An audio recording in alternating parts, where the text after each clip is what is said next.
Hello, I'm Lori Steiner, sitting in for Armin Budish. Welcome to Golden Opportunities.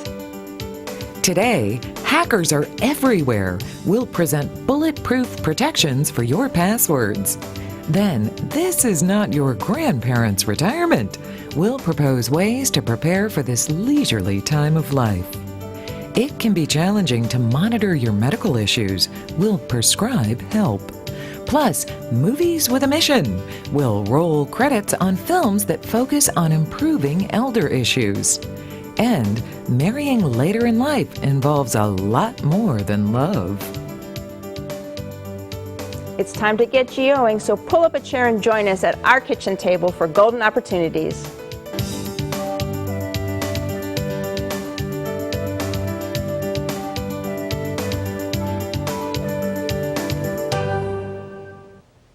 You're not paranoid if you are protective of your password.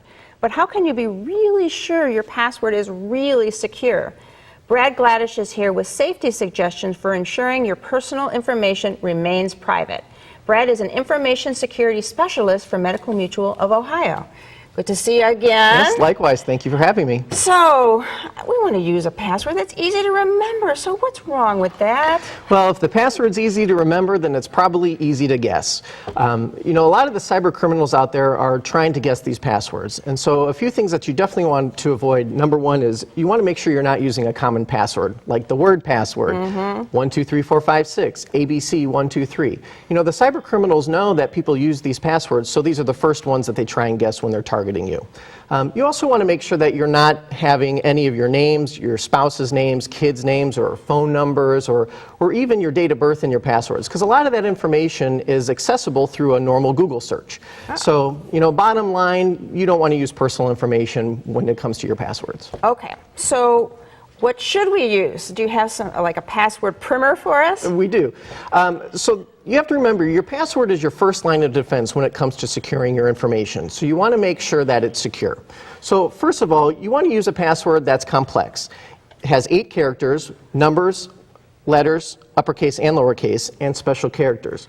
You also want to make sure that when you're using these passwords that they're secure. And the thing about it is when you have a complex password, the more complex it is, the longer it takes to basically guess what it is. It's been proven that if you have a complex password that meets the criteria of what I previously described, your password crackability goes from a few seconds to actually 20 plus years where it would be guessed. So it's pretty good to make sure you have that complex password. Sounds like it, yeah. And you want to also make sure you use a passphrase to come up with a complex password. So instead of using like actual words in your password, you can use the first letter in a grouping of words. So for example, you could reference the first words of a nursery rhyme or the lyrics to your favorite song.